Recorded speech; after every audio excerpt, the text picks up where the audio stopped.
it's really nice to be here with you at Rising Sun in Truro. So how's it been through lockdown? Well, strange. Yeah, strange to say the least. Obviously, it's not what you plan for when you own a pub, is to be forced to shut. Yeah, overnight. Yeah, overnight. You know, generally people in hospitality are hospitable. It's really hard when there's no people to be hospitable to.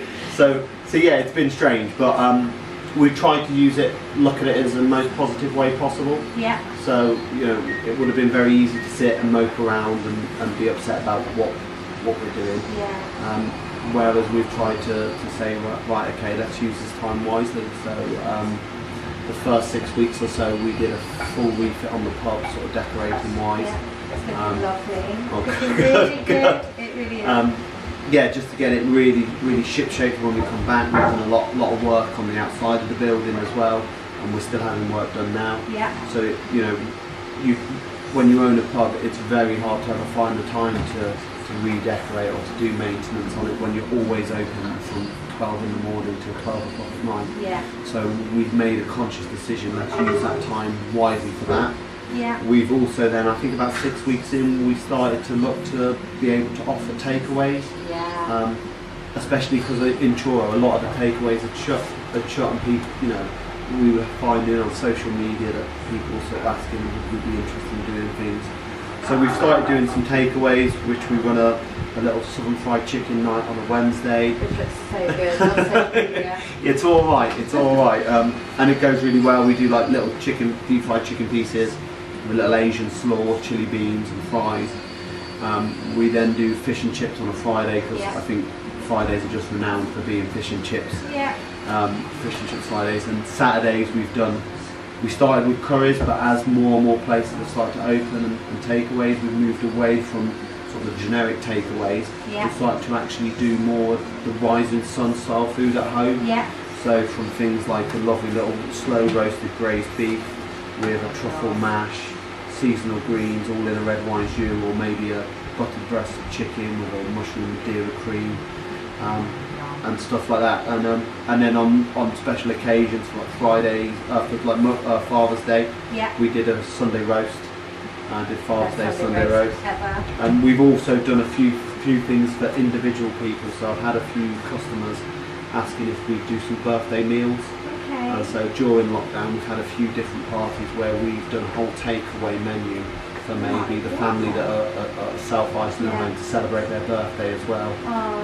And do they tend to be like customers that come into the pub on a regular basis? Yeah, a lot of the regulars. That's most definitely with that.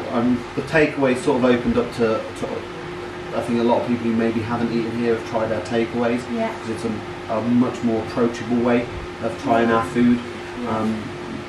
But the bigger, more sort of for a special occasion, that's been people who know what we're about, know our food, and have said, "Oh, is there any chance we can have something at home, Tom?" And so, I think I've done 4 or 5 of those for people for their special occasions. It shows that people are missing you.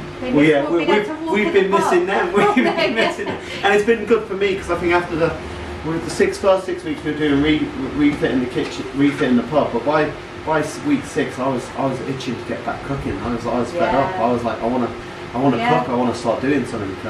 And so how do you be quite creative, like using this time actually? Using this time really wisely. Yeah, it's been nice to sit down and start thinking about ideas about when we reopen, and about maybe where we can improve on the business and bits that we maybe didn't offer before. So, like when we reopen, we've decided like in the evenings we're going to run a little bar snack tapas menu as well, which will just be separate.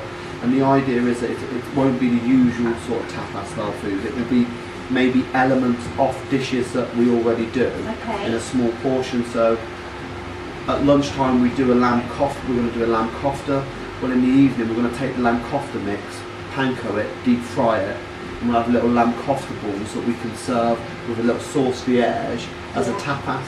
So we're able to offer people that maybe, if you don't want the full Rising Sun experience, you're just here for a drink, and you're is there any chance I could just have some nibbles? We can offer that. And what I think, and then by doing that, that's going to allow us then to sort of move the menu even more high end. Yeah. So we're able to bridge that gap. So Yeah. instead of, you don't want to isolate customers. I think a thing with the pub is you never want to isolate people. But one of the, in a small kitchen with limited menu, you're going, maybe we shouldn't take off fish and chips of an evening because someone might want it. Yeah. Well, what we're actually going to do is take the fish and chips off of an evening, we'll save it on the lunch, but we'll do a fish goujons with a saffron aioli as our tapas bit. So hopefully we'll still keep it, you can come in and just have those nibbles. Yeah. And try that. And sometimes they can be even like pre-dinner nibbles, so you can sit down as a group and have them. And then the actual main menu can be, we've made the decision that we're going to make that more formal again, and sort of really allow like the chefs and myself to push our creative. So hopefully without isolating people. So it's been nice to have the time to really and to start thinking and play with some ideas. Because when you're, as I said before, when you're open all day and night, it's very difficult to get everything done. So it's been strange, but it's been really good in another hand, and I think it's given us a fresh lease of life into where we're going, what we're going to do, and developing the business. We've almost treated it as opening the pub again. Okay. Like we've had 5 years of development, research, and here we are. Like, how can we improve on everything that we do? How can we make our service better? How can we make our wine list better, our spirits list, our food better? Where are maybe the weaknesses in what we do? Which a lot of the times it's hard to get that time to actually sit down and really truly reflect and say, where are we? What are we going to do? When you're a busy place. And so and it's been able to spend some, we've been able to sort of map out how we're going to train the staff on some of the new COVID guidelines that are there as well. And also towards like our service, and look, as I said, I think the key in hospitality in any successful business is to be honest with yourself and to be able to look at what you do and say, how can that be better? Like, don't, when I was training as a young chef, as a young chef, you'd cook something lovely and you'd look at it and go, oh, that's awesome. One of the kitchens I worked in, one of my old head chefs, Chris Eden, one of the best things he was about was he'd look at the food and nothing was ever awesome. And that was some of the best food I'd ever cooked under him and learnt, but nothing was ever good enough. It was, we'd look at it and go, how can that be better? And you'd critique every element of the dish. To change that mindset, it's only a small change, but I think it's the biggest change you can do. To go from looking at yourself and going, oh yeah, we're good, we do that well, to actually looking at yourself and going, right, how can we be better at that? Is that as good as it possibly could be? And when you start looking at that, what you find is, to begin with, is there's like, you make one big change and it makes a massive impact. But as you go through the business, then you start looking at things with a much more minute detail, and that's the difference between a good place, an okay place, and an amazing place. It's not one big change. It's not one big magic wand that you go. It's a small detail, and that only really comes from you sitting down and going, like, how can we be better? How can I be better? And then from like, how can I be better? How can our team be better? And moving forward like that. And I think that mindset is probably the key to progress, really, is to not look at yourself and think, oh yes, we're awesome. Is to sit and go, we can be better. And this lockdown has given us time. It's forced that time, really. So it's good that you've been able to use this time to your advantage, really, to go to like really dig deep and have a look. Because I mean, it is looking thank you. I think that's the way forward. As I said, I think people can mope around about things. We're all in this together. Everyone's in it together. Everyone, so we want to come out of this and be the best possible version of ourselves. And then again, we'll do it again. It won't be a case that we come out of this and go, that's awesome. We'll look at what we do, and we'll evolve, we'll adapt. Especially with some of the new guidelines. One of the things of being a lovely small business is we can change really quickly, so we can look at look at what's working with how we're going to implement the new guidelines and making sure our customers are safe. Yeah. And then go from there. Yeah. So yeah. That's a really good thing, isn't it, with being a small independent business? Yeah. Is that you're able to just adapt. You're able to live moment by moment where you can change things and move things along and, you know, assess things every day goes through, because we're in a bit of an unknown time, aren't we, as we go back to reopening? Yeah, it's no one in the hospitality trade is I'm pretty sure is a pandemic expert.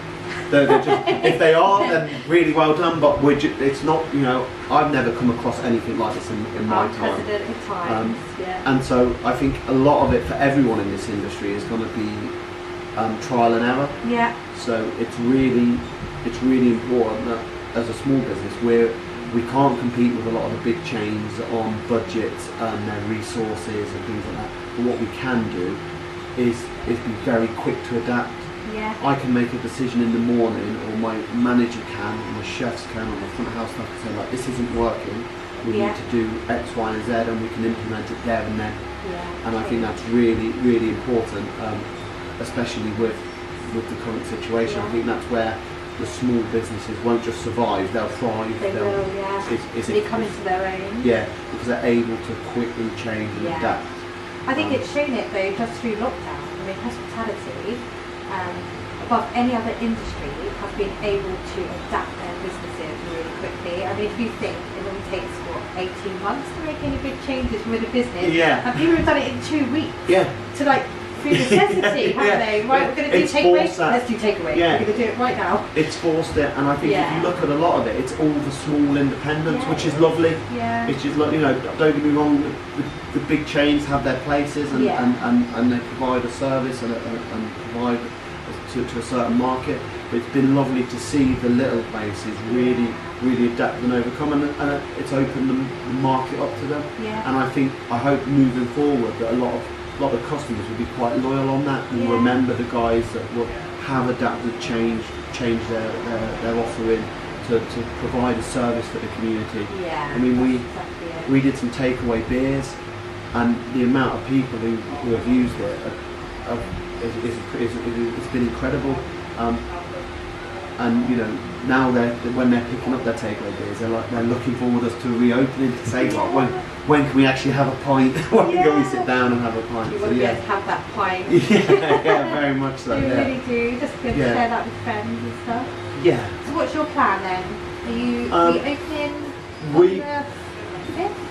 Fourth. Yeah, fourth. We've made the decision that we're not going to open on the 4th to begin with. I think it's important that 1, we get it right for our staff, and 2, more importantly, we get it right for our customers. We're in quite a residential area, and the last thing I want to do is upset any of the local residents by the pubs being overwhelmed with people. Yeah. I think it's better for the area if not every pub opens all at once. Yeah. I think it's a more sensible thing if we just gradually do it. You know, people have had 3-4 months of not being able to go to the pubs. So we've taken the decision that we'll let, you know, town is more adapted and equipped for it. Yeah. So we'll allow the town to open.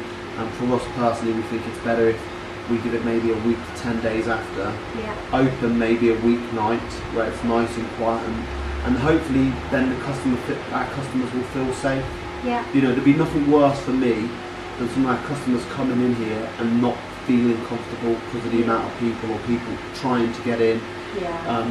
I think you know, it's really important that how we reopen is done correctly and done with some real consideration. Yeah. If we've stayed closed for 15 weeks already, I don't think another week is going to be the end of the world. And I think to be able to open correctly and in the right manner and in a safe manner and a controlled manner is exactly how is more important for us. So yeah, we're looking. I think Wednesday the 15th we're probably gonna open. You know, we're going to probably be about 40% capacity. Okay. But between now and then, that's going to give us plenty of time to brief the staff to make sure they're comfortable, because that's really key. Yeah. You know, they didn't come into this industry knowing they'd have to deal with something like this. Yeah. So you know, there's a lot to be put on them. So it's a long time for them to be off as well. Isn't Yeah. it? They need to get their head around coming back to work and yeah, ease back in. yeah, very much so. I mean, the first time I went into the kitchen after 6 weeks or so, my chopping was terrible. It felt like I hadn't picked a knife. I was carried all over. It took me about an hour longer to prep veg than it should have. And so yeah, we just want to give them the time, and also make sure that they feel comfortable coming back, and they know that that's the case. And then hopefully that will translate to our customers, because you know, customer confidence is everything for us. The last thing we want to do is for people to come on here and feel unsure or unsafe. Yeah.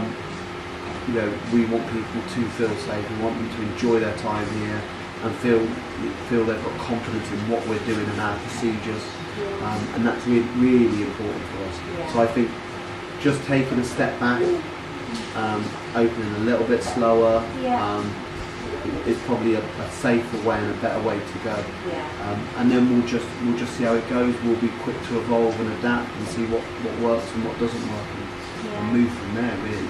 About listening to customers as well, when they start coming back in, it's all a bit of unknown at the moment, isn't it? That's a massive part of it, isn't it? To see what people want and how they respond to it. I think the key to a successful business, hopefully, is that you're not too rigid. That you're able to listen and evolve and move and go with what people are thinking. You know, some things we've done have worked, some things we've done haven't. And the fact that we can change and adapt is one of the keys. So but it'd be good to get open again. It'd be good to get open. Missed it. Have you missed it? Because I like speaking to people, as you can tell. I like talking to people. You know, as I said, most people in this industry are in this industry because they want to be hospitable. They want to spend time with people, and so not being able to is a really strange thing. You know, having a pub with no one in is very strange. There's nothing more eerie actually than a pub that shuts its doors. No, where you just think, there should be it's absolutely insane. Energy, doesn't it? Yeah, as I said, my poor old dog, he comes down every morning and usually greets the locals that come in, and he's used to people petting him, giving him treats. He's been running down, just running around looking, going, what's going on here? What's happened? Why? Where's everyone gone? Like this isn't the usual procedure. So no, it'd be lovely.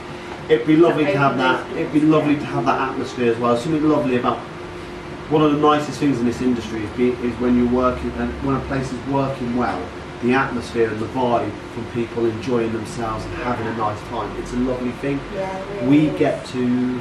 It's a great privilege being in the hospitality industry because you get to spend some of the best times in people's lives, weddings, birthdays. You're there. You create that. You're helping.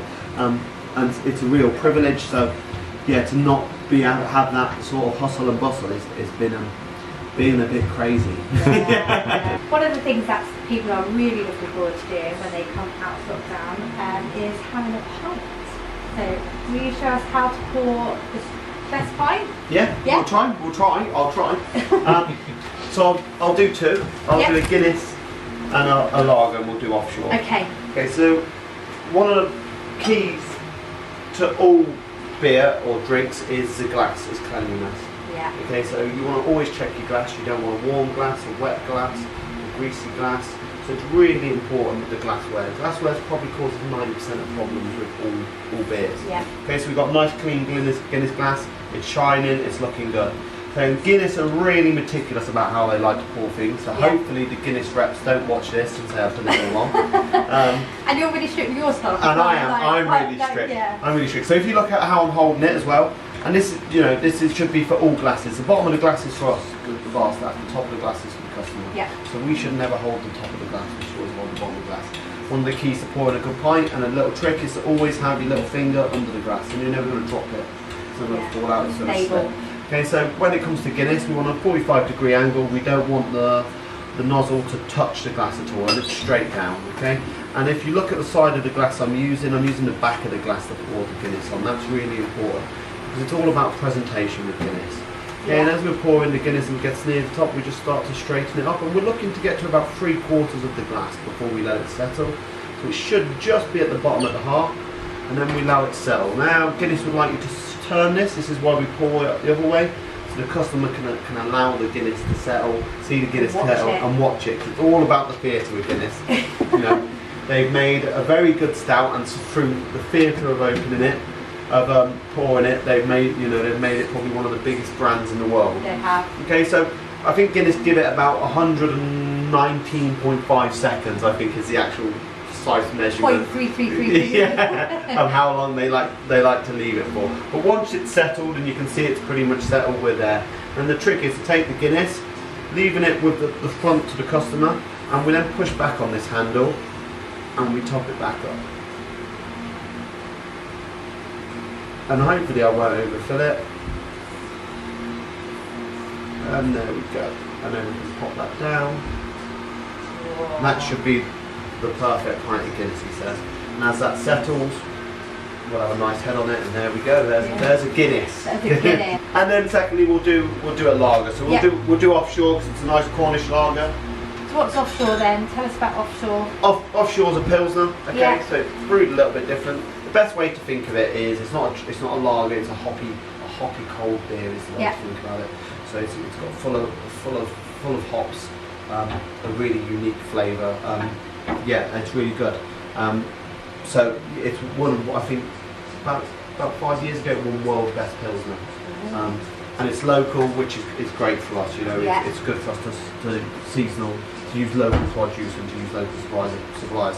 So exactly the same principle as Guinness. We want to check the glass, make sure it's nice and clean, make sure it's cool, make sure it's not wet, make sure there's no dirt in it. It's really important. As I said, I can't reiterate enough about the glassware. People will say, "Oh, pint's flat, your gas has gone in the cellar." Absolute lie and myth. We don't carbonate liquids here. It's really dangerous. That's a dangerous process, carbonating liquids. Cellars are not done for that. All gas does is produce speed of flow on your bar. So 90% of the problems would always be glassware, and it's also why we make sure we use air glasses. These companies spend thousands of pounds researching on the best glass, how much nuclearization is in the bottom of the glass to give it head. So who am I to say that they're wrong? That's it. Who am I? And as I said, so glassware is the key to everything, and maintaining glassware. So renovating glasses, which is a process through the dishwasher, which is like a very big deep clean. We renovate all our glasses here a minimum of once a week, the whole lot, everything from all our wine glasses to our beer glasses on a cycle. It's really important. It will help pour a good pint. So when it comes to the offshore, yet again, it's in the glass. We don't want to touch the glass, 45-degree angle, straight down. A lot of people sort of mess around and faff around with getting a bit nervous. These are pressures. Confidence. So if you don't put it straight down, it's going to create more pressure. And it's going to then create more head, and that's when you've got head coming here, there and everywhere, okay? And now depending on how you like it will depend how much head you want. If you want to create a little bit of head, you just give that a little bit back, and there you go. And if you like one with no head, you keep on pouring, and there we go. And then when you're looking at the beer, you should see lots of bubbles from the bottom. That's a nuclearization. That means we can see we've got a nice clean glass. And as I said, always hold the bottom of the glass. Bottom of the glass for us, top of the glass for the customers. And even more so with COVID. Of course. That's how we should be holding glasses and how we should be handling glassware. And so there we go. Hopefully two nice pints. Very good. Such a shame I can't drink them. So there we go. So training, you're really hot on training your staff, aren't you? And to do with glasses, make sure that you wouldn't go into the kitchen with blunt knives, would you? No. So make sure that your glassware is all in ship shape. You're only as good as your last pint as a pub. And that pint could be served by any member of staff, so in theory you're only as good as your worst member of staff. And so you need to make sure that you don't have a worst member of staff, that you have everyone trained. So we do a lot of in-house training ourselves, so We spend a lot of time training our staff on how to work the bar, how to pour correctly here. Yeah. But we also then spend a lot of time getting suppliers in to help train them. So, you know, I wasn't born with the knowledge of how to pour a Guinness, even though, you know, I'm a genius. Yeah. I just wasn't born with that knowledge. You know, we had Guinness come in and show me how to pour it and show key members of staff, and then we pass that knowledge on. And even then, we still get them to come in and top us up. And that runs right from beer to wine, how to pour wine. So we every 6 months or so we'll have at least one of our wine suppliers come in and do in-house training. We also pay for some of our staff to go off external training as well, because you know, putting money in, putting time and effort into our staff and improving their ability to do this job is good for us. Investing in our staff is key. You know, it's good for them. It helps improve motivation. You know, and it means that we've got a better knowledge base. So and then we pass that on to your customers. Well, this the customer gets a better experience. I think they say 90% of people when they come to a bar do not know what they want to drink. And so it's down to our staff to navigate them through that. Now, if they're the more knowledge they've got, whether it's on the selection of craft gins that we do, or malt whiskies, or the beer we do, or the wine we do, the easier they're going to have to navigate the customer to the product that's right for them, to the thing that they want. And so we get wine suppliers in to show how we pour at the table, to talk a bit about our wines, to educate people on that. We also take people down to like our coffee, so we get all our coffee from Old Factory, which is in Penryn. I've probably done that training course about 15 times now. I think Maria down there is sick of seeing me. But we take the staff down there, so they get to see how these things are produced, because you know those guys down there, they're amazing. They really love what they do. And so for the staff to see how passionate they are about what they do, then they can understand why we take extra love and care in how we handle their product, because we can make and break it. So the last thing we want to do is pour a bad coffee after, you know, Angel and Maria down the road spent months and months developing this amazing coffee, and we just haven't gone that last mile. So taking them down there so they can see the effort that goes in and understand the process and how this goes really reiterates that, and then we can also then get them up here and they spend time with us.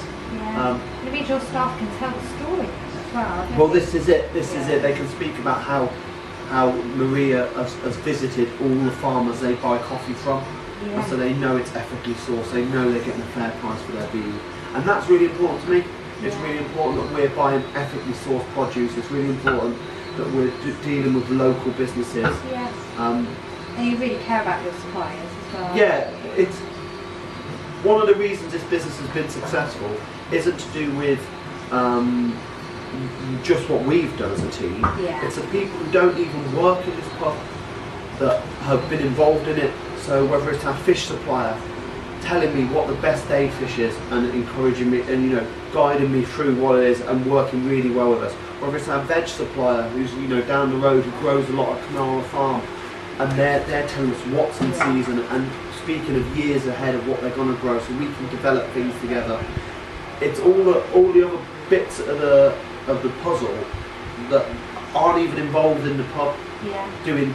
If we work closely with them and they believe in what we do and they come on board and they understand our ethos, they'll go the extra mile. I know if I phone I know I can phone my meat supplier, like Philip Wallen, and I've been to how they grade their meat. I know I'm getting the best meat I possibly can, and they can tell me what cow it's from, what farm, who reared it, what breed, on every single bit of beef that comes in. And exactly the same with our fish suppliers, to be able to phone up, and that, you know, I won't go to them, I want mackerel. I'll say what's good. What have you got? What should I be buying? What should we be buying? And then that's when they can say, well, we've had this amazing bit of batter come in, you should be buying that. Or, you know, it's not looking its best. You can have it if you want, but for me, the pollock is outstanding. And then we can pass it on to the customer. And so, that goes with training as well, you know, it's being able to pass that knowledge, that quality all on to the customer. and hopefully they get a better experience, and they get, and it makes my job really easy. If I'm buying really good fish, I don't have to dress it up, I can just cook it. I feel like a bit of a fraud, because like, you go, oh, that's the best fish, and I'm like, yeah, I did that. Oh, really, I didn't.